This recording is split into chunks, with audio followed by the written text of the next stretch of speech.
Olá, olá pessoal, boa tarde. Sejam todos muito bem-vindos a mais uma prosa pedagógica.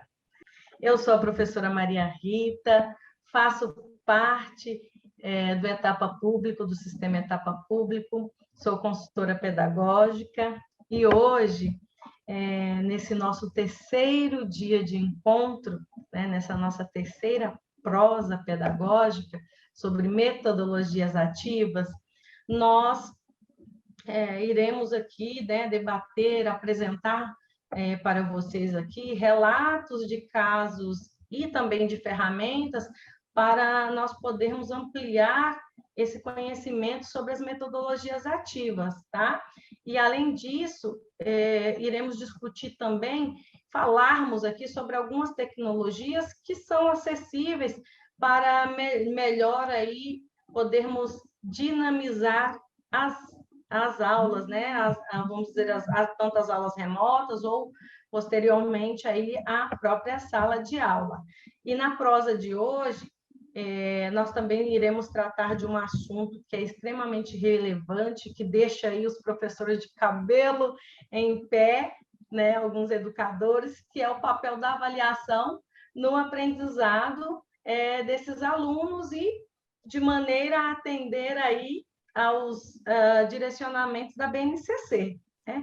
Bom, e quem é que vai conduzir tudo isso, nos ajudar aqui nessa prosa? Eu apresento para vocês o nosso convidado especial, o Roger Trimmer, que ele possui aí mais de 20 anos de experiência na área educacional. Ele foi o diretor de conteúdos na Pearson Education, e, além disso, é um professor, vamos dizer assim, é um estudioso sobre o assunto das metodologias ativas. Então, pessoal, é um prazer receber todos vocês, e é um prazer, Roger, receber você aqui conosco. Agora, o show é com você. Muito obrigado, Maria Rita. É um grande prazer estar aqui. Realmente é um privilégio poder estar com vocês, tantas cabeças importantes, para a educação. Então, o que eu espero é trazer algumas reflexões, talvez alguns dados que possam ser interessantes, e seria muito interessante, de fato, se a gente puder discutir um pouco, conversar um pouco sobre esses assuntos. Então, como a Rita falou, a avaliação é algo extremamente delicado, e nem sempre é vista com muito bons olhos, mas talvez não precise ser assim. Então, vamos ver um pouquinho sobre, continuando os nossos papos sobre metodologias ativas. A gente tem muito claro que, sim, houve uma mudança grande nesse momento do presencial para o online.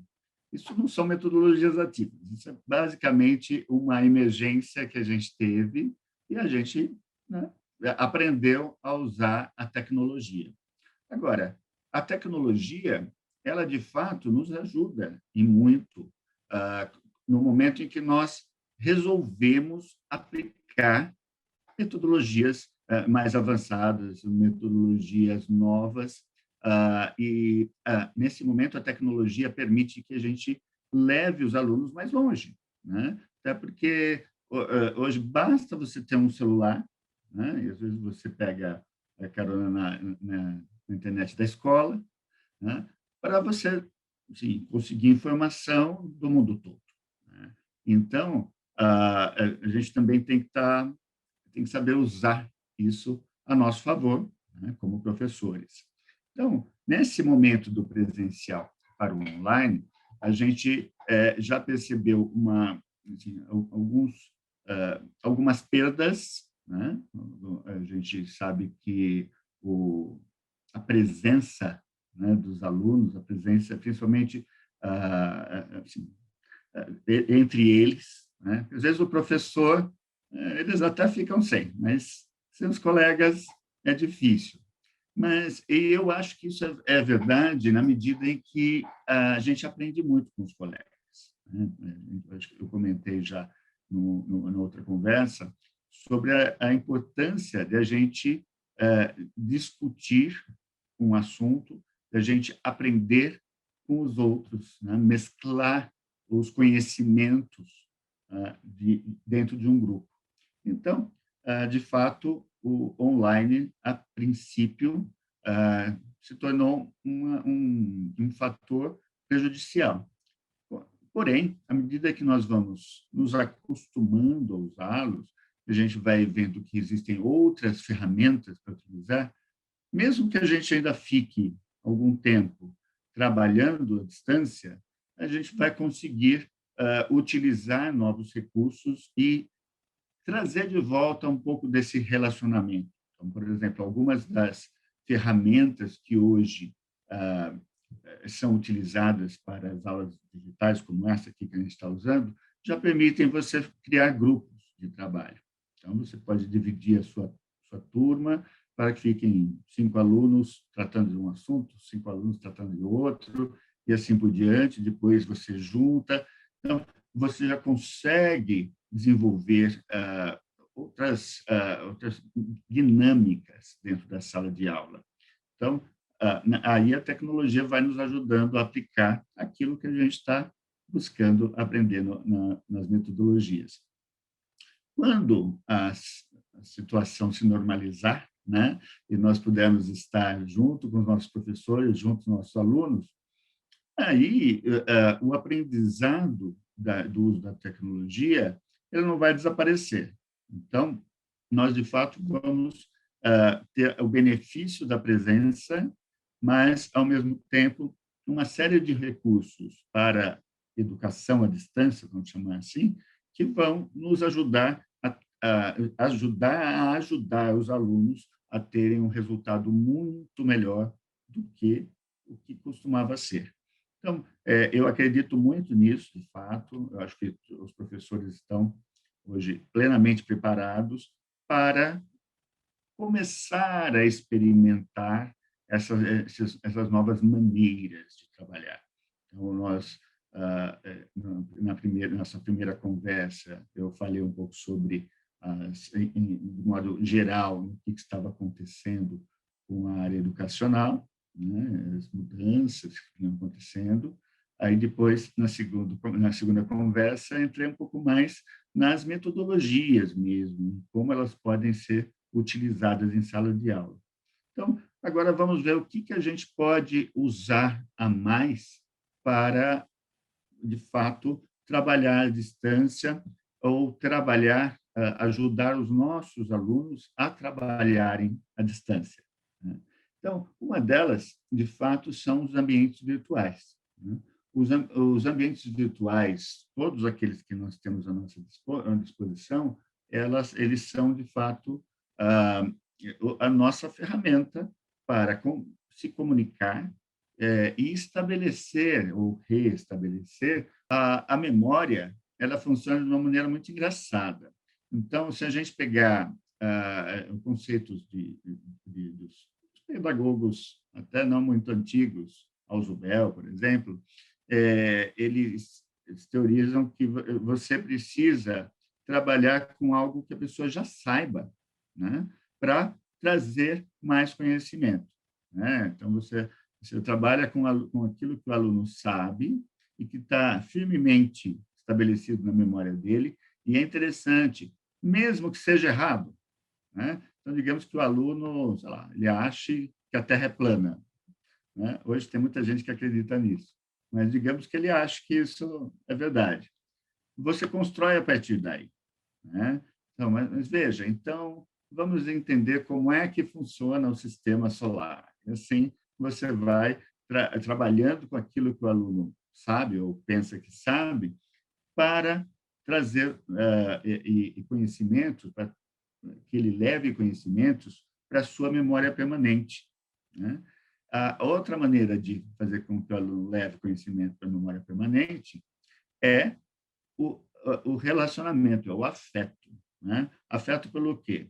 Às vezes pela matéria, é algo que atrai. Eu gosto de literatura, porque eu gosto de ler, então acho as aulas de literatura todas muito interessantes. Pode ser. Mas também pode acontecer que, poxa, eu gosto da aula de matemática, eu gosto da professora de matemática, né? Porque ela é legal e gosto, né? Ou então, eu gosto das sextas-feiras porque a gente faz trabalho em grupo e o meu grupo é muito legal. E aí aquilo, né, quando existe esse relacionamento, quando existe esse vínculo, o aprendizado funciona muito melhor, porque é uma condição cerebral, né? A gente traz para a memória de longo prazo as coisas que fazem sentido para a gente, coisas que vamos dizer, a gente aprende com o coração, né? Antigamente se falava que se aprende de cor, né? Que é de coração, mas de fato aquilo que você aprende mesmo ela é ligado a algo que nos faz sentir bem, né? Aquilo que nos interessa. Então, aulas em que você esteja mais descontraído, mas só que motivado, né? Descontraído, relaxado, sem querer fazer nada, não adianta, né? Mas descontraído no sentido, olha, estou aqui, mas eu estou focado nesse trabalho, eu até esqueço que o professor está na sala, estou aqui trabalhando com meus colegas. Então, essas são aulas que funcionam muito bem. Então, a hora que você começa a testar, investir um pouquinho de tempo nesses processos, tudo começa a funcionar muito bem. Claro, vai ter as suas dificuldades, né? A gente pode até discutir sobre isso, mas sempre que o professor começa a trazer alguns elementos. Olha, nas sextas-feiras a gente vai fazer só trabalho, discussões em grupo, por exemplo. Já inicia uma transformação na maneira de se trabalhar na sala de aula. Então, agora, a tecnologia, de fato, ela permite que a gente amplie esses relacionamentos. É claro que a gente não pode, como professor, atingir o aluno, né, com tecnologia fora do horário de trabalho, né, fora do horário de aula. Né, essa comunicação, idealmente, é fechada dentro da escola. Mas os alunos se falam, né, os alunos conversam entre si. Então, todas as ferramentas que a gente vai colocar para funcionar, elas realmente ajudam muito. Então, todos esses recursos aqui que eu coloquei na tela, claro, o celular é o principal dispositivo que as pessoas têm. As pessoas levam o celular para todo quanto é lugar. Os garotos normalmente têm um celular, pode não ser o melhor possível, mas têm, e conseguem acessar a internet com esses celulares, e é praticamente o centro da vida dessas pessoas, porque a comunicação está ali, a diversão está ali. Então, por que não a educação está ali? Né? Então, a gente usar recursos que existem e são gratuitos para celulares é muito bom. É uma estratégia que vai funcionar. Então, também a gente não precisa fazer, todos os dias a gente vai usar o celular. Não, você pode fazer em algumas aulas o uso de ferramentas para o celular, ou então mandar a lição de casa para que o aluno faça utilizando um recurso de celular e assim por diante. Né? Mas, da mesma maneira, os tablets, que hoje não são mais tão comuns, computadores, que atualmente os alunos acabam tendo que ter acesso para ter acesso às aulas, nem sempre tem, nem sempre é tão fácil, mas e assim e outros recursos. Né? Puxa, por que televisão? Não, eu ligo a televisão no computador e faço uma aula à distância, hoje até de educação física. Então, tudo é mais fácil quando se tem essas tecnologias. Bom, mas aí câmeras, os diversos serviços de internet, eles precisam estar disponíveis. Então, se eu tenho e-mail, streaming, serviço de internet propriamente dito, Wi-Fi, tudo isso ajuda. Pode acontecer do aluno não ter isso à disposição, mas aí a gente volta, a gente reduz um pouco o material, vamos dizer, talvez a dinâmica do material que a gente vai usar. Porém, eu tenho certeza que se você usar conteúdos no YouTube, por exemplo, a maior parte dos alunos consegue acessar de uma maneira ou de outra. Eles acessam, né, de modo geral. E assim por diante. Agora, os principais mesmo, os principais dispositivos que a gente pode usar agora como professores são as chamadas AVAs, Ambientes Virtuais de Aprendizagem, ou LMS, né, que seria um sistema de gerenciamento de aprendizagem. Né? LMS é o termo em inglês, AVA é o termo em português. Em geral, elas são a mesma coisa. Né? Então, o que esses equipamentos fazem por nós? Primeiro, como eu dizia, a integração do professor com o aluno e do aluno com o aluno. Muitas vezes, essa integração do aluno com o aluno é mais importante até em termos de frequência do que o próprio professor-aluno, pelas dinâmicas que se pode procurar estabelecer com relação ao trabalho em grupo. Você tem fóruns de discussão, né? Quando você coloca alunos para discutir um assunto, às vezes essa discussão fica acalorada, né? E isso acaba virando um estímulo maior ao aprendizado, porque se o aluno precisa ter argumentos para discutir, ele aprende melhor, né? Ele transforma a um conhecimento que era só uma informação ali na cabeça dele, ele transforma aquele conhecimento em argumento. Então, ele toma posse daquele conhecimento para valer quando ele discute, né? Outra coisa, os chats, é muito comum eles trabalharem juntos em serviço de chat. Mural de recados, até é interessante, mas não são tão utilizados. Aqui, em uma LMS, você pode ter um plantão, né? Você pode ter uma mentoria, né? Se a sua escola permite ter isso, é muito fácil colocar isso numa LMS. Então, tem uma hora, um momento em que o aluno pode receber uma tutoria, uma mentoria, né, à distância. Né? E também é nessa LMS, iniciável, que você vai colocar as suas videoaulas. Eu comentei antes que nem sempre o professor precisa desenvolver videoaulas, não é obrigado. Porém, e muitas vezes é o que funciona, né, quando você quer ensinar alguma coisa muito específica que você não quer ficar repetindo várias vezes, né? Então, como é que faz uma divisão, né? A divisão você faz assim, assim, assim, assim. Então, você grava uma vez e o aluno repete quantas vezes ele quiser. Então, isso faz com que o professor tenha mais tempo para ajudar os alunos especificamente dentro da sala de aula. Estou pensando já que a gente está voltando presencialmente, né?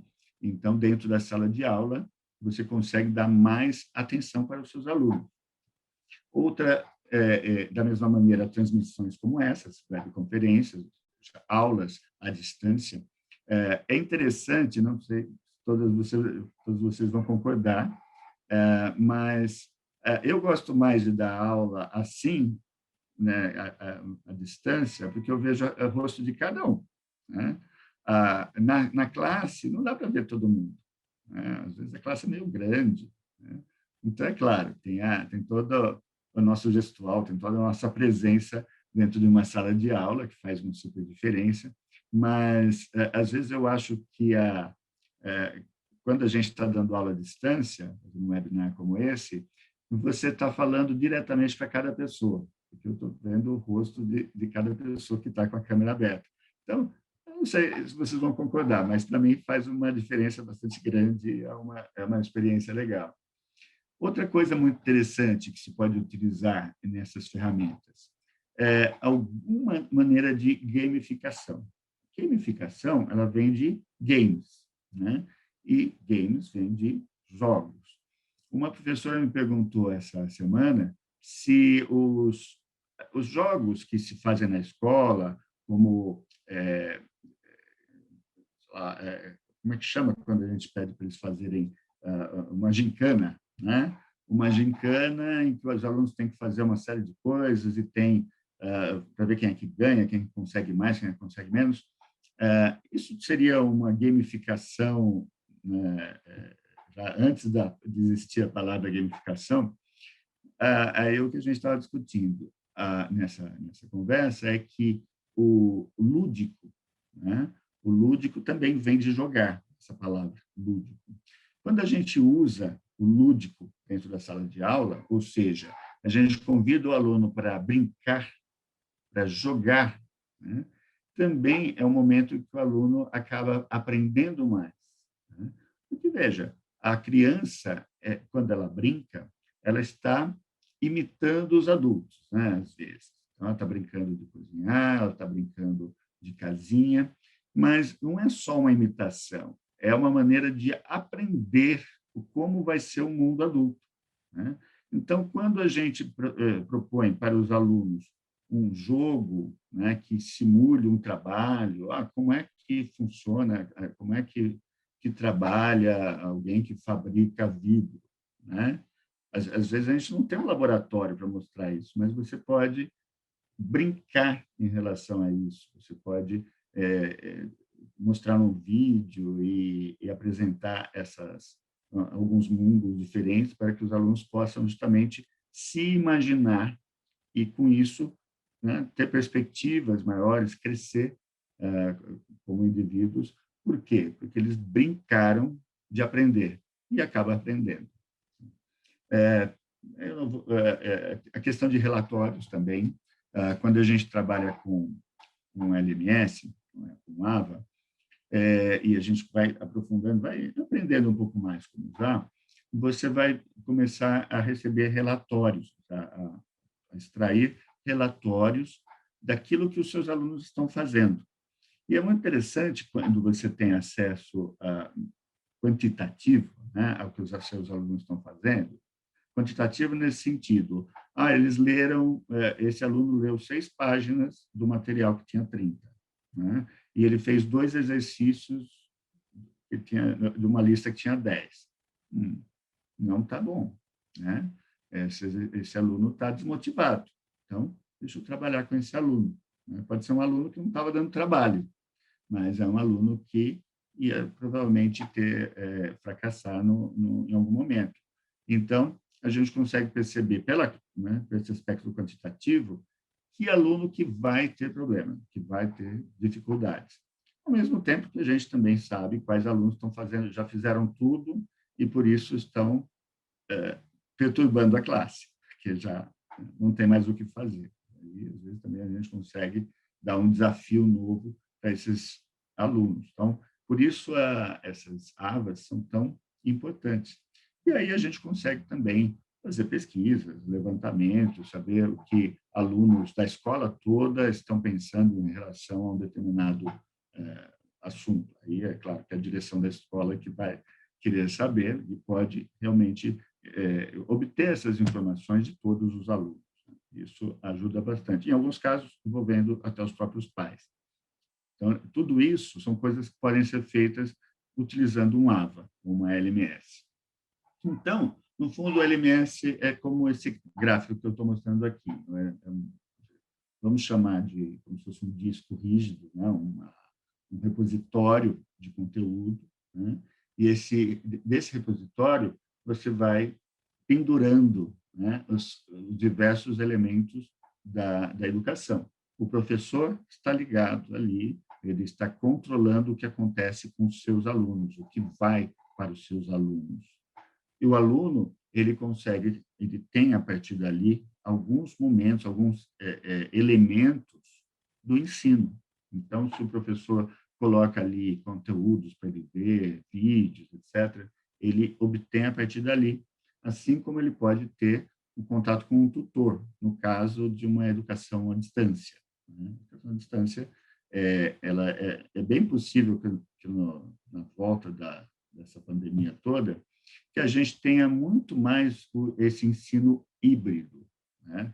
Híbrido no sentido que a gente vai ter talvez um pouco do ensino à distância, de maneira que o aluno possa ter mais aulas do que ele poderia ter normalmente. É possível. Então, digamos, a educação física pode ser à distância, e funciona, né? Então, dessa maneira, a LMS pode nos ajudar.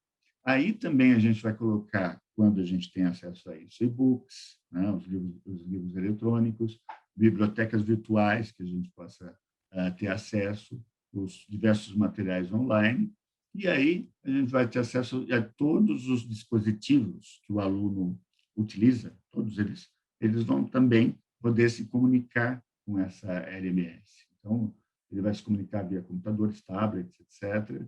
E aí você pode fazer diversas interações, né, por meio desses materiais, desses dispositivos. Então, essas são tecnologias que estão à disposição, né? Então, quais são essas LMS, esses AVAs? Tem vários. Tem o Moodle, que é muito conhecido, porque ele é um software aberto. Então, portanto, muitas escolas têm o Moodle, e basta você baixar para um servidor e começar a utilizar, né? Ele é gratuito. Pode ser pago também se ele for customizado, mas aí é outra história, né? Algumas empresas pegam o Moodle e transformam um pouco e vendem essa versão transformada. Tudo bem, eles têm direito de fazer isso. Mas, na sua versão básica, o Moodle é gratuito. E assim como tem o Moodle, tem outras LMS, como Canvas, o próprio Google para a educação, a prova, né? E assim por diante. Então, vários desses produtos estão disponíveis, alguns deles podem ser gratuitos, né? Depende muito de como eles são utilizados, e às vezes a gente pode começar a utilizar independentemente, né? Então, você pode começar a usar na sua classe sem muitos problemas, porque não tem custo, né? E aí você pode começar a utilizar e ver, funciona bem, pode inclusive estimular os outros professores a utilizá-los também, né? Então, aí a gente tem essas possibilidades diversas de aula. Primeiro, vou começar aqui de trás para frente aqui nesse slide, mas você tem os momentos assíncronos. Assíncronos quer dizer que não é simultâneo, não é ao mesmo tempo. Então, esses momentos em que o professor não está trabalhando com o aluno no mesmo momento. O aluno está sozinho. Mas na hora em que ele está sozinho, ele pode fazer várias atividades utilizando essas ferramentas. Então, ele pode fazer a revisão, prática, leituras, pode assistir vídeos que estão ali na plataforma e assim por diante. Nos momentos síncronos, os momentos em que o professor e os alunos estão juntos, né, ao mesmo tempo, usando a plataforma, aí é que o professor vai, de fato, explicar algumas coisas, vai fazer uma explanação um pouco mais delicada, algo que ele sabe que os alunos vão ter dificuldade, os estudantes vão ter dificuldade. Então, ele guarda isso para o momento que ele vai estar junto com os alunos. Isso seja à distância ou presencialmente, mas, nesse caso, usando a tecnologia, a gente pode fazer isso à distância. Da mesma maneira, atividades em grupo que precisem de mais cuidado do professor, uma atenção do professor maior, e os momentos de debate. O debate é uma maneira de aplicar o conhecimento, né? Então, por isso que muitas vezes não há tempo de fazer isso em sala de aula. Por quê? Porque a gente tem que passar o conteúdo, né, durante a aula. Então, por isso é que é tão interessante o conceito de sala de aula invertida, né? Porque se o aluno está na casa dele, pegando as informações, então assistindo alguns vídeos, lendo alguns textos, né? Então ele está se informando na casa dele. No dia seguinte, ele ainda não esqueceu aquele conteúdo. Ele vai esquecer, né? Se deixar ser assim, ele ia esquecer, né? Mas, como você vai aplicar esse conteúdo no dia seguinte, em sala de aula, aí ele não esquece mais. Porque, como eu comentei, um conteúdo que viu, assim, ainda se lembra do que é.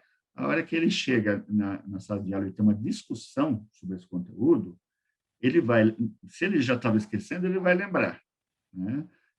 E se ele já lembrava um pouquinho, ele vai começar a utilizar esse conhecimento justamente para fazer para ter um argumento convincente, para mostrar para os colegas como isso funciona. Então, é daí que a gente pode explorar melhor essas plataformas. E, claro, o professor tem atividades que podem ser, ao mesmo tempo, síncronas, assíncronas, pode ser misturado. Então, e aí a conjuntura, a situação é que vai dizer o que vai funcionar melhor. E também a gente pode utilizar muito esses recursos para a avaliação. A avaliação dos alunos, ela pode acontecer de várias maneiras, claro, a gente vai falar sobre isso, mas à distância também ela pode acontecer, e ela pode acontecer durante uma aula, né? Existem recursos para o celular que permitem que os seus alunos, se todos eles estão com o celular, que eles respondam na hora se eles entenderam uma coisa. Você pode fazer uma pergunta e você recebe a resposta na hora lá no seu celular. Eles chamam esses softwares de clickers, né? Que é de clicar, você clicou na resposta e a resposta de todo mundo apareceu. Se todo mundo acertou, eu posso passar para frente o assunto. Se metade da classe errou, quer dizer que eu preciso fazer uma explicação. Eu preciso correr atrás desses alunos. Então, o que as avaliações atuais estão avaliando? Eu acho que isso é uma coisa que a gente tem que pensar o tempo todo, porque será que eu estou avaliando algo que os meus alunos vão precisar na sua vida ou nos seus estudos posteriores? Agora, com a BNCC, eu acho que a gente está muito mais norteado, né? Muito mais direcionado em relação ao que vale a pena avaliar. Olha, eu tenho essas habilidades que, de fato, vão ser importantes para o futuro. Então, já é um norte para a gente. Agora, às vezes, você você sabe que aqueles alunos, seus alunos, precisam de um conhecimento outro, de algo a mais. E na avaliação que você vai ter certeza que isso está acontecendo. Uma preocupação muito grande, eu sei que isso é mais lá para o ensino médio, né? A preocupação com o Enem. O Enem e com alguns vestibulares que ainda existem. Mas as pessoas falam, não, você forma as pessoas, forma os estudantes para o Enem lá no ensino médio. Mas será que é isso mesmo? Né? Eu já tenho a noção de que você prepara os seus alunos para a vida, né? Para tudo que eles vão enfrentar, desde a educação infantil, né? Fundamental 1.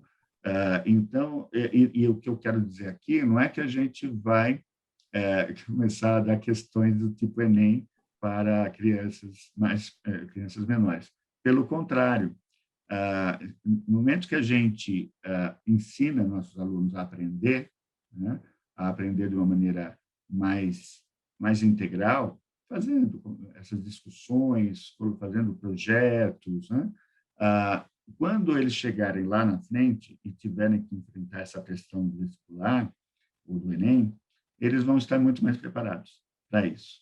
Então, nesse sentido que eu acho que a avaliação ela é uma ferramenta fundamental, de fato, para a gente conseguir bons resultados. E, claro, aqui eu vou chover um pouco no molhado. Roger, só um minuto, excelente. É que eu levantei a mãozinha, não queria te atrapalhar. Desculpa, Maria Rita. Mas você continua a explanação, porque é bem pertinente uma pergunta aqui que a professora Lilian fez aqui sobre avaliação, tá? Mas se você puder contribuir aqui conosco, os convidados também aqui da mesa, se puderem contribuir conosco também. A pergunta da Lilian foi a seguinte: como avaliar nossos alunos nos dias atuais, sendo que essas avaliações elas estão sendo feitas em casa e muitas vezes com consulta. Perfeito. Isso é muito interessante, porque se a gente faz uma questão, a questão deixa eu voltar um pouquinho, qual habilidade a gente está testando, né? A habilidade que eu estou testando é somente de lembrar, né? Lembrar um dado, lembrar de uma informação. Talvez essa habilidade seja uma habilidade menos importante, por exemplo, do que a habilidade de vamos dizer, trabalhar em cima da informação. Por exemplo, se o seu aluno precisa comentar uma informação, já é uma coisa que ele não vai conseguir consultar no livro, certo? Ele pode consultar a informação, mas ele não vai conseguir a resposta. A resposta vai depender da capacidade dele de entender o conteúdo e argumentar em relação àquele conteúdo. Então, a resposta para essa pergunta é que as perguntas têm que ser diferentes. Aquilo que você vai perguntar não pode ser achado na internet, né? Então, qual é, fala uma bobeirinha, mas que dia o Brasil foi descoberto, né? Bom, isso, se eu esquecer hoje, eu pego na internet, no Google, e eu já descubro, né? Então, pode ser, se ninguém nunca tivesse me ensinado na vida, eu saberia num espaço de segundos. Então, qualquer informação que eu possa encontrar facilmente na internet ou no livro, ela é só informação, ela é só um dado. Agora, saber por que aconteceu uma determinada, por exemplo, por que as revoluções, as revoltas de independência não deram certo? Sei lá, isso não sei se está em algum livro, mas pode ser que o aluno que prestou atenção na aula, que realmente entendeu as explicações da professora, ele vai saber responder isso do jeito dele, né? Mas ele vai mostrar se ele conseguiu fazer as relações necessárias, né? Então, por que a independência só aconteceu ali com o Dom Pedro I, né? Por que será? Então, a gente tem toda uma história por trás disso, tem toda uma construção de conteúdos por trás disso. Então, essa talvez seja a pergunta mais interessante. Então, e isso não está escrito, talvez, no livro. É um exemplo bobo que eu estou dando, mas só para a gente alimentar a discussão, né? As perguntas mudam, né?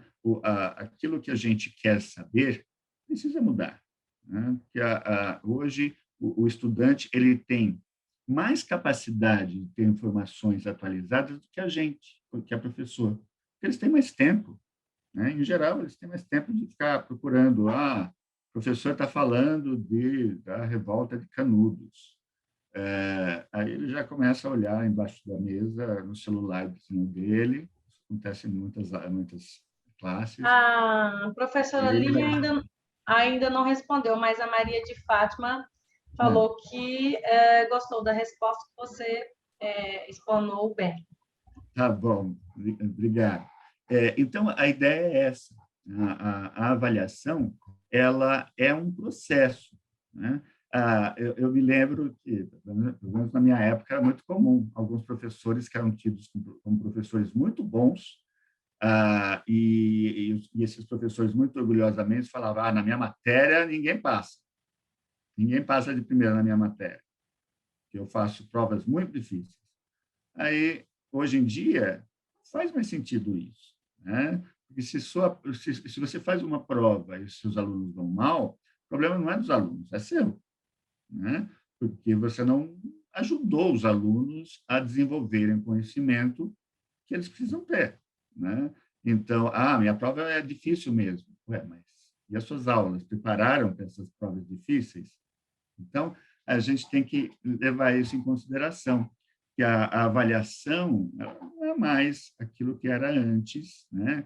Aquela coisa de medo da prova, de repente o professor chega, ó, hoje vai ter prova. Pode falar, professor Fernando. Hum.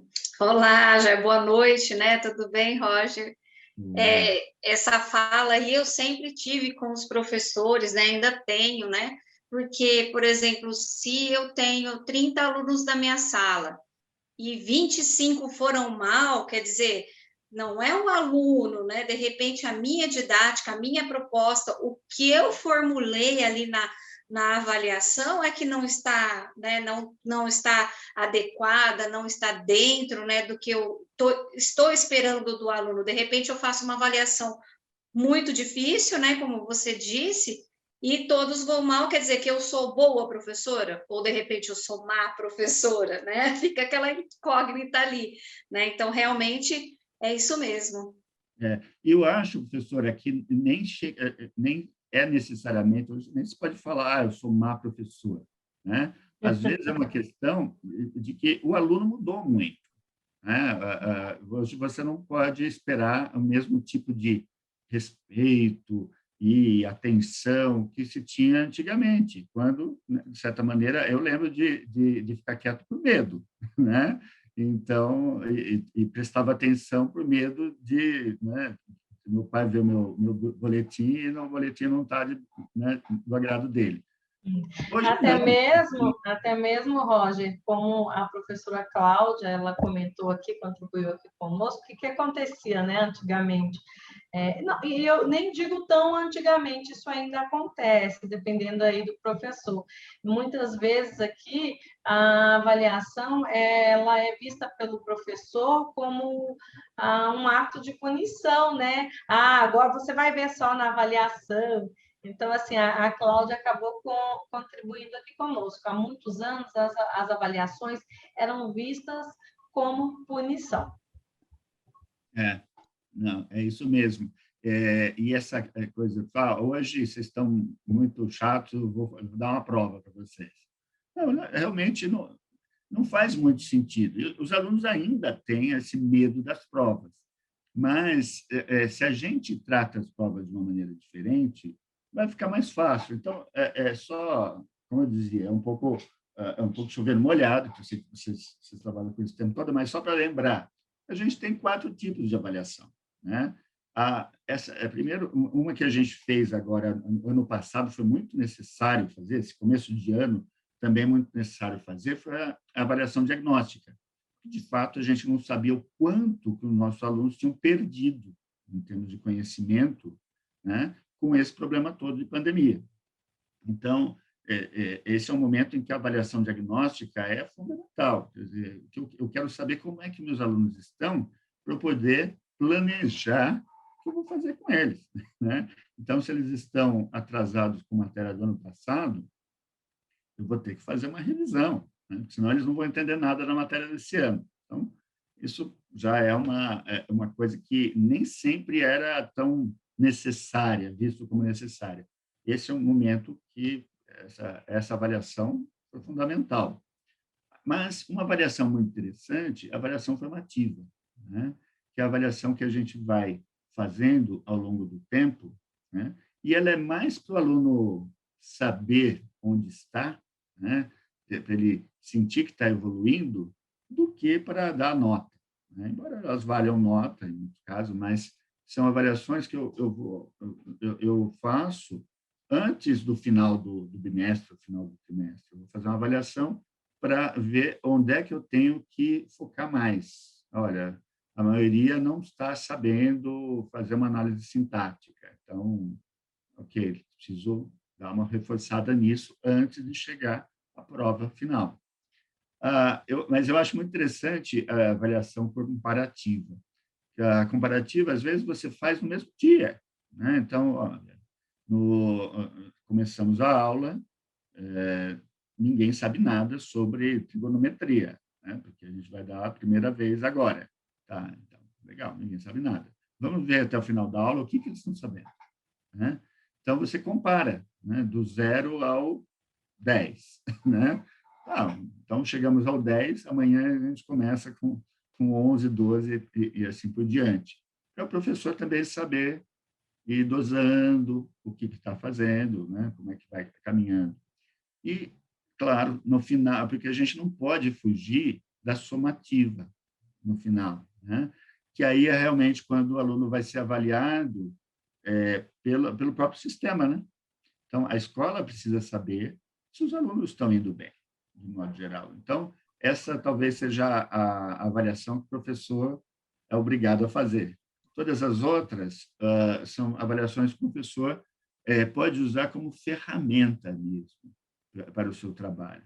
Então, quando a gente, como a professora falou, essa preocupação de como fazer uma prova, se o aluno pode consultar o tempo todo, também passa muito pelos trabalhos que a gente pede para o aluno fazer, né? Então, se eu pedir para um aluno faça um trabalho descrevendo como foi o feudalismo, né, na Europa, no período medieval, né? O que foi o feudalismo? Ele pode pegar isso de qualquer site online, ele pode pegar um trabalho já feito, porque provavelmente todos os professores já pediram esse trabalho e outros alunos já colocaram na internet. Então, muitas vezes, ele não tem nem que escrever nada, ele só pega, coloca o nome dele e está pronto. Por quê? Porque é um assunto muito fácil, vamos dizer assim, muito fácil de achar. Agora, se você quiser se perguntar por que Portugal, né? Por que Portugal era tão importante nas navegações, por exemplo? Aí já é uma coisa que o aluno vai ter que pesquisar mais, né? Ele vai ter realmente que entender uma certa situação e provavelmente esse trabalho vai ser mais interessante, vai ser inclusive melhor para o professor ler, né, o trabalho, sabe que não vai ser um monte de cópia, né? Isso tudo Roger, experiência. Sim, Maria. Sim. como eu havia comentado no início, né? Eu sabia que hoje esse assunto aqui iria render. Quando se fala de avaliação com o professor, as dúvidas, elas bombam. Nós temos aqui a Gemima, que ela quer participar aqui, quer contribuir conosco, e logo após a Gemima, eu tenho algumas considerações aqui de alguns participantes, tá bom? Perfeito. Pode falar, Roger, Gemima. boa noite. Boa noite. Obrigada pelas suas contribuições. Enquanto você estava falando sobre os tipos de avaliação, me trouxe uma lembrança muito bacana de quando eu trabalhei na educação infantil, porque as pessoas, elas entendem a avaliação somente como as provas, né, no ensino fundamental, no médio e assim por diante. E, na verdade, quando nós estamos na educação infantil, todas essas etapas da diagnóstica, formativa, comparativa e somativa, nós também conseguimos fazer lá, só que em formas de observação, de sondagem, de relatórios, de acompanhamento, e é muito legal ver essa evolução das crianças. Então, quando eu atuava, eu sou muito defensora da educação infantil, tá? Porque eu fiquei bastante tempo nela. Então, quando eu atuava na área da educação infantil, no comecinho do ano, eu pegava as crianças, eu mesma montava ali um portfólio individual de cada um, e aí eu fazia a avaliação diagnóstica, então olhava lá, né, na BNCC, quais eram os pré-requisitos daquela idade. No material do Etapa também tem uma coisa bem legal que fica de dica aí para os professores, que é lá no Manual de Fundamentação Teórica, o planejamento anual, então o que você precisa atingir ali com o seu aluno em determinada série. E aí eu fazia com eles, então era, por exemplo, a evolução do desenho, o nome no comecinho do ano e depois o nome no final do ano, as habilidades que eu precisava depois pegar individual, os pais que eu precisava chamar. Então, quando finalizava-se o ano, a turma saía muito redondinha, porque a gente conseguia fazer todas essas etapas, né? Que na educação infantil tem outras nomenclaturas, mas com os mesmos objetivos e intencionalidade, e dessa forma norteava aí todo o nosso trabalho com a criança durante o ano. Então, acho válido, e eu me lembrei de todas essas etapas que nós fazíamos na escola enquanto professores. Perfeito, professora. A educação infantil, de fato, por obrigação, né? Como não há outra maneira de avaliar as crianças, você, como professora, precisa estar atento a tudo. E, inclusive, aí eu não me lembro se eu comentei isso antes, as metodologias ativas, elas têm muito a ver com o que a gente faz na educação infantil, porque na educação infantil você cria oportunidades para a criança desenvolver uma determinada habilidade. Não é verdade, professora Gênima? Você cria você coloca a criança numa situação nova, você coloca um desafio, colocar uma coisa em ordem, ou então separar por cores. Quer dizer, esses desafios todos vão fazendo com que você, de fato, a criança aprenda sem querer. Aprenda como? Sim. Brincando, né? É muito legal, porque eu sempre comentava com as minhas colegas, né? Eu falava, mas como que você avalia? Você sabe que os seus alunos chegaram nesse nível? Porque dentro das brincadeiras, as propostas de atividades. Então, por exemplo, você deu o exemplo dos blocos, né? O que a gente consegue avaliar aí nessa criança? Se ela tem coordenação motora fina, a quantidade, se ela relaciona a quantidade, cores, sequência. Então, olha quanta coisa, né? Pegando somente o bloco. E eu acho muito importante, né? E pertinente nós, enquanto atuantes, as pessoas, né, que trabalham aí dentro da sala de aula na educação infantil, fazer mesmo essa triagem, né, durante o processo aí da criança até as séries finais da educação infantil. Isso é muito bom. E para quem não trabalha na educação infantil, a gente lembra que vamos dizer, esse planejamento do professor de que, olha, o aluno vai aprender, mas eu não vou ensinar, né? Ele vai aprender porque eu vou dar um desafio e ele vai dar um jeito de aprender, né? Então, olha, aí é como eles aprendem usando videogame. Eu tenho um sobrinho de 5 anos, ele já está totalmente viciado em videogame e ninguém precisa ensinar nada para ele, né? Ele vai testando, tentando, até conseguir. E muitos desses videogames para a idade dele são educacionais. Então, ele tem que fazer algum tipo de conta, ele tem que relacionar algumas coisas. Então, pelo interesse mesmo, ele vai desenvolvendo isso. Então, e aí, como é que, nesse caso, simula um trabalho educacional? Nesse caso, não existe uma avaliação, né? Porque aquilo é o jogo que ele está fazendo. Mas, quando o professor provoca isso, né, fazendo algum tipo de jogo, né, ele consegue avaliar o crescimento do aluno. Deixa eu só finalizar aqui. Eu vi um comentário de uma pessoa aqui no chat, e ela falou sobre como avaliar, né, a avaliação, né, do professor serve também para nortear o trabalho dele, né, ver se ele está caminhando no rumo certo. E eu lembro de uma brincadeira que eu fazia com o pessoal da educação infantil, que era para saber como que eu estava dando aula, né, como eles estavam recebendo isso de mim, da turma. E aí eu fazia uma brincadeira que era, vamos brincar de hoje, vocês são os professores. Então, como que a tia, né, ou a professora dá aula? E eles imitavam. Então, dessa forma, eu conseguia ver como estava sendo a minha prática ali, qual era a minha marquinha que eu estava deixando neles, né? E eles imitavam certinho, então falavam as falas que eu tinha da rotina e tudo mais, e era bem bacana, porque se a gente tem um professor, às vezes, que fala um pouco alto, né? Às vezes a criança imita falando alto, e você fala, peraí, né? Preciso, né, na hora da minha prática, dar uma baixada da minha voz e tudo mais, e era bem bacana esse trabalho. Isso é fantástico, professora. Então, eu acho que isso, de fato, acho que vale para todas as séries, né? Porque se a gente dá recursos para que o aluno corra atrás, ele vai aprender muito melhor do que se a gente se cansar falando, né? Em suma, é isso. Se a gente tenta ensinar e tenta enfiar na cabeça dos alunos, na maior parte dos casos, eles vão resistir, né? Porque eu não quero isso, não estou interessado. Agora, se você busca situações em que ele vai, de fato, se interessar, que ele vai, nem que seja para discutir, nem que seja para ganhar uma competição, algo que, de fato, leve o aluno a procurar o conhecimento. Aí sim, esse conhecimento começa a ficar permanente, realmente ele leva lá para frente.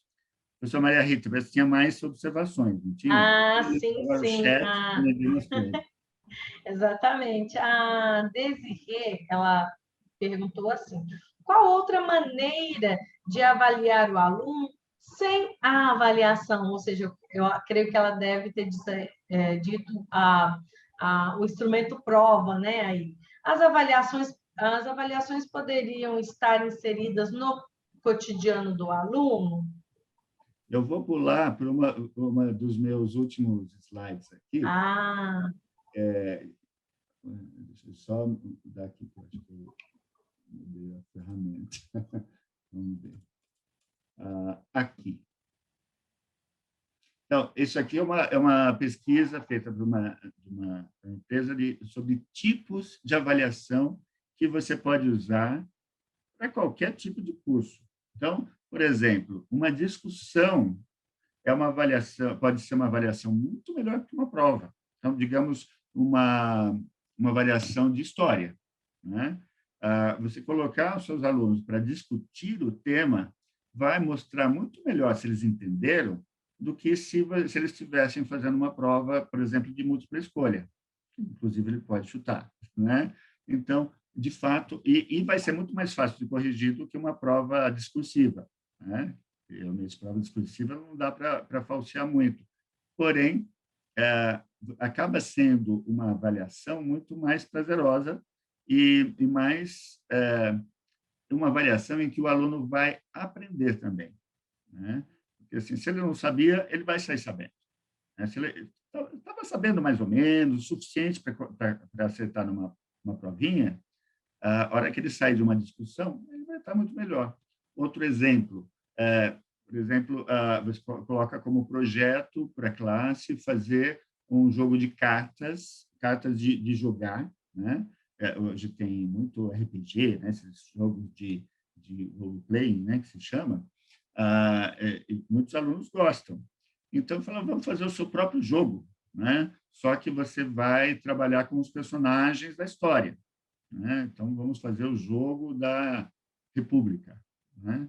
E aí, os meninos vão precisar estudar sobre os personagens, vão precisar entender as situações para poder, de fato, criar aquelas cartas. Então, quem foi, qual é o papel realmente do Deodoro da Fonseca, né? Não, ele foi lá e proclamou a República. Não, não é bem assim, né? Vamos entender realmente quais são os poderes dessa pessoa, né? Quer dizer, o que ele trouxe para aquele momento, né? Assim os outros personagens da época. Uma vez que os alunos fizessem, uma classe fizer isso, eles vão levar para a vida, né? Todo esse conhecimento, toda essa situação. Trabalhar com mapa, por exemplo. Obviamente, você ia pensar no mapa pensando em geografia, né? Na verdade, você pode fazer um mapa em qualquer matéria, mas digamos, em geografia. Vamos fazer o seu próprio mapa, vamos fazer da sua cidade, né? Quais são os rios, o que acontece, né? Quais são as pessoas, quais são os grupos, né? E assim por diante. Então, daí o trabalho com projetos, né? Que eu já mencionei na nossa discussão passada, permite a gente colocar essa avaliação, né? E ela vai ser realmente muito clara em relação ao que o aluno aprendeu ou não. E outros exemplos, painel de discussão, um role-play, como eu mencionei, vocês vão fazer um teatro, né, dos personagens dessa história. E aí também você usa muito em língua portuguesa, né? Pode usar em língua inglesa, quando é o caso, né? Vocês vão montar um canal de YouTube para explicar como o feudalismo, feudalismo já falei, o trovadorismo, né? Com certeza isso vai ser mais motivador do que fazer uma prova, né? e assim por diante. Então, todos esses itens que eu coloquei aqui, todos eles podem ser utilizados no lugar de uma prova. Então, eles podem fazer desenhos, podem fazer um jornal, podem fazer experiências mesmo. Então, com isso, você tem duas coisas. Primeiro, que o aluno aprende mais, né? Ele aprende durante o processo dessa avaliação. Segundo, esse trabalho do professor de avaliar, ele é muito mais recompensador também, porque não é só ficar vendo quantitativamente, né? Você também vai ver qualitativamente o que o aluno aprendeu, estudante. Eu ainda tenho a mania de falar aluno, mas que o nosso aprendiz, né, está conseguindo. Samantha, por favor. Oi, Roger, boa noite, Roger, boa noite a todos vocês, meninas. Só menina que tem isso. Tem um menino, tá, Alexandre? Desculpa, Alexandre, boa noite para você também. Olha só, Roger, conforme você vai falando, né, a gente vai vendo as perguntas, os comentários dos participantes, as meninas comentando, a gente vai pensando em várias coisas, né? Você desperta na gente isso, né? Sua fala tranquila, né? O seu jeito de lidar com as situações, a sua visão, né? A sua experiência, isso é maravilhoso, fantástico. Parabéns e muito obrigada. Obrigado. Então, vamos lá. Eu penso que a avaliação, nós, enquanto educadores, precisamos desmistificar a ideia de avaliação. Não é? Porque nós, né, assim como você disse, a gente passou por situações que traumatizaram a gente. Né? Aquela caneta vermelha, quando se aproximava da gente, né? A gente já ficava desesperado. Então, se a gente conseguir passar para o nosso aluno que a avaliação é uma coisa cotidiana, é uma coisa contínua, é uma coisa que assim está nas entrelinhas do processo de ensino e aprendizagem. Eu acho que eles vão conseguir encarar de uma forma mais tranquila. Samantha, e como que a gente consegue isso? Através de uma aprendizagem significativa, que é aquilo que a gente estiver ensinando... gostei, você está concordando, quer dizer que eu estou falando certinho. Aquilo que a gente está ensinando é importante para ele, tem significado para ele. Eu estou falando isso também porque está fresquinho na memória, né? Maria Rita, Fernanda, Gemima, Silvana, as formações que nós tivemos nesses 2 últimos dias, onde a gente teve a oportunidade de conversar com as escolas, com as cidades parceiras, e falar com eles sobre a questão do planejamento, a questão da nossa espiral crescente, né, aprofundar, revisitar os conteúdos, os pré-requisitos, né? A gente ainda fala, né, a respeito da questão de que nenhum conteúdo, estou falando certinho, né, Fernanda? A Fernanda está sorrindo para mim, quer dizer que eu estou falando certinho. Nenhum conteúdo deve ser desprezado, não tem a matéria que é mais importante que a outra. Então, tem um monte de coisas que a gente tem que desmistificar ainda. Enquanto isso não acontece, né, a gente tem que buscar caminhos de trabalhar isso dentro da gente, porque a partir do momento que eu acredito nisso, igual você passa isso para a gente, a partir do momento, porque quando você é questionado de alguma coisa, empolguei aqui, gente, quando você é questionado sobre alguma coisa, você passa uma tranquilidade para a gente, fiquem tranquilos, é possível, tem solução. Todo problema tem pelo menos uma solução, não é? E cabe a nós buscarmos por ela. Não é? Como que a gente faz isso, Samantha? Oh, my God. A gente usa lá a empatia. E se fosse eu no lugar dele? Vamos buscar formas. É fácil, né? Isso na educação infantil. Por que a gente não continua facilitando isso para as outras séries? Não é? Parei, gente. Muito obrigada. Boa noite. Obrigada, Samantha. O Roger, hoje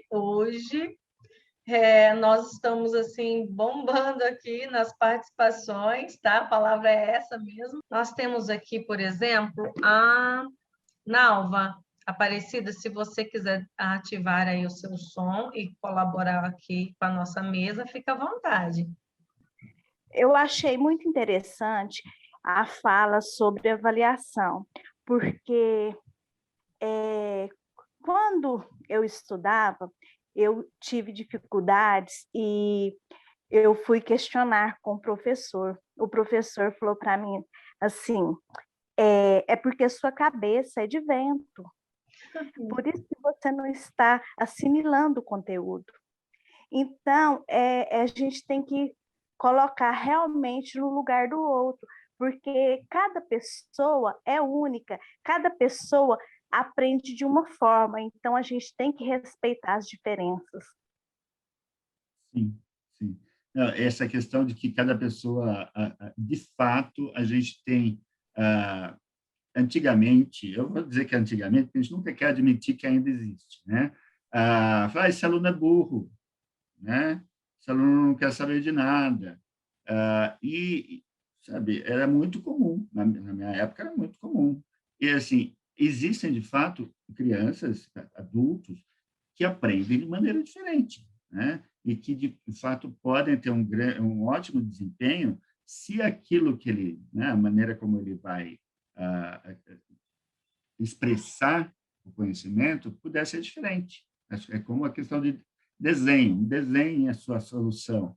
Alguns alunos vão se dar melhor fazendo isso, né? Então, assim como alguns alunos não vão querer fazer, vão ter dificuldades em discutir, né, debater, porque são alunos que são mais quietos, eles têm outras habilidades, né? Aliás, uma coisa muito interessante que vários professores me relataram, que eles descobriram que tinha alguns alunos na classe quando virou aula digital. Porque alguns alunos que ficavam muito quietos, que ficavam inibidos na presença dos colegas, de repente, esses alunos começaram a falar, começaram a trazer problemas, começaram a trazer soluções.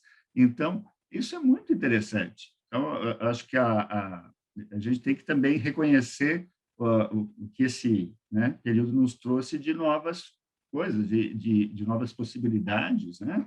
Então, de fato, isso que acontece, né, na educação infantil, né, acontece com todo mundo, né? As dificuldades dos alunos, muitas vezes, elas são percebidas lá na educação infantil. Então, eu acho que tudo isso é um aprendizado que a gente está tendo. Agora, eu realmente chamo a atenção de vocês nessa questão do número, né, quantidade de maneiras que você pode usar para avaliar os seus alunos, para avaliar o conhecimento. Lembrando que, agora não lembro quem falou, quer dizer, a gente como professor, se a gente não é bem sucedido se o nosso aluno não aprende, né? Então, ter uma prova em que os alunos vão mal é muito triste, né? Puxa, onde eu errei, né? E às vezes é uma questão de ensinar menos, né? De falar menos e provocar mais, né? Que aí, assim, puxa, o seu aluno vai aprender, mesmo que você não ensine, né, diretamente, né? Você está ali, né, manipulando um pouquinho os seus alunos para que eles aprendam. Então, colocando para fazer trabalhos que realmente sejam exigentes, né? Colocando alunos de características diferentes para trabalhar juntos, tipo aquele menino mais exibido da classe, colocar com mais tímido, né? Fazer um grupinho com mais outros alunos também, cada um com a sua característica diferente, né? Para que cada um, né, possa se desenvolver igualmente. Acho que esse é o grande objetivo, né? Então, de fato, a avaliação é o grande, eu considero o grande momento de aprendizagem, né, para o aluno, porque olha, você vai ser julgado por isso, não tem jeito. Você está aqui para, tem que sair do ponto tal ao ponto tal. Então, essas habilidades você tem que construir, né? Agora, eu não posso te ensinar habilidades. Não é, professora? Não dá para... habilidade é uma coisa que ou você constrói ou não adianta, né? Então, porque dados estão na internet, né? Então, saber como usar esses dados, aí é diferente, né? Saber interpretar um texto, né? Saber construir um poema, né? Isso são habilidades que, né, requerem uma prática, requerem, de fato, uma motivação. Então, eu acho que vai muito por esse caminho, né? De a gente aproveitar também o que os alunos gostam de fazer, né? Meus alunos gostam de funk, que droga, né?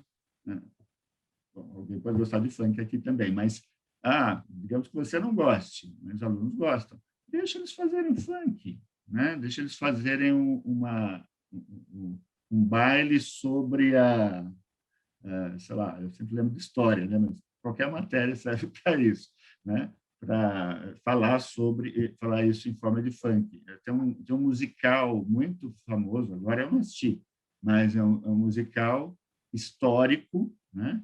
Está sendo um grande sucesso, chama Hamilton, um grande sucesso nos Estados Unidos, porque ele usa a linguagem de rap, né?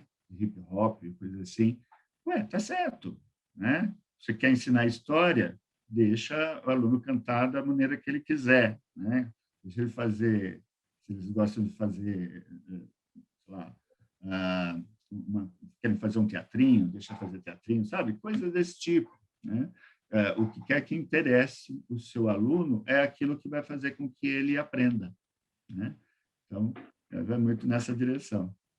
Muito bem, muito bom, Roger. Como o nosso tempo está assim avançando, eu só vou abrir aqui o microfone para mais uma pessoa que está aqui com a mãozinha levantada. Vamos ver se ela vai querer participar, porque nós temos aqui vários comentários assim excelentes, tá? Eu posso ler uma mensagem aqui do chat? Sim, sim. O professor deve ter um olhar atento quanto à sua prática, para ver se está atingindo a todos. Pois, caso não esteja, ele deve criar novas estratégias para que todos possam aprender. Acho que isso faz mesmo muito sentido, né? Porque a prática do professor, ela não precisa ser uma só, né? Assim, hoje, você pode usar dessas metodologias todas que a gente discutiu aqui e pode inventar as suas próprias, né? Olha, para os meus alunos funciona isso, e tudo bem, né? Desde que funcione, na verdade. Então, o que a gente quer é que haja o aprendizado no final. Muito bem, Roger. Eu gostaria de ler aqui um comentário, porque as pessoas que não conseguiram ingressar aqui pela ferramenta do Zoom estão participando lá pelo Facebook. Olha só um comentário aqui da professora Fernandes. Olha só o que ela colocou aqui. Antes de elaborar uma avaliação, seja ela qual for, o professor tem que avaliar sua prática, se essa prática oportunizou a todos o conhecimento. Muito obrigada aí, professora. Ela está participando conosco lá no Facebook. Que bom, que bom.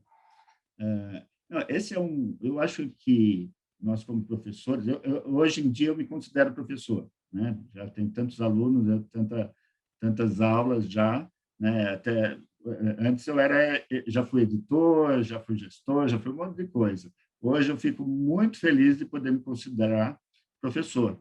E eu acho que essa prática, assim, a gente está de olho na nossa prática, querendo mudar, né? Fazer coisas diferentes.